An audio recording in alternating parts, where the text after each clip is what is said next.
The autumn session of the Meghalaya Assembly will once again be held in the old building with the new complex now in final stage of completion. Assembly Speaker Thomas A. Sangma said the main structure is ready and work is underway on key interior installations such as advanced safety systems, HVAC, acoustics and security measures to ensure the highest quality standards. Expressing optimism for a March 2026 move, Sangma emphasized that safety and quality remain the government's foremost priorities and that no shortcuts will be taken in the process. He also confirmed that the Meghalaya High Court has officially closed the disqualification cases against former Congress MLAs Dr. Celestine Lyngdoh, Charles Marngar and Gabriel Watlang following the withdrawal of petitions filed in September 2024 by Milame MLA Ronnie V. Lyngdoh.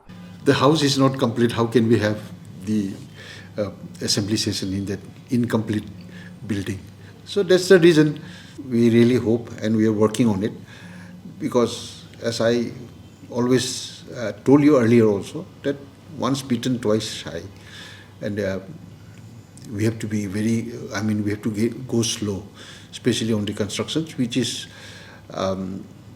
the safety and security of the members are very much important, and we will not make hasty decisions in ensuring that the safety of the members and safetiness of the building itself is not compromised.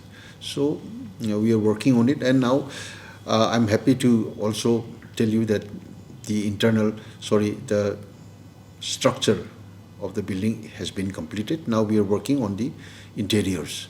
But even having said this, the interiors are also very important. We have to take into consideration certain factors like the HVAC, the air conditioning system, the sound, audio visual, the acoustics, security, everything is to be considered. So all these components has to be incorporated in the main hall.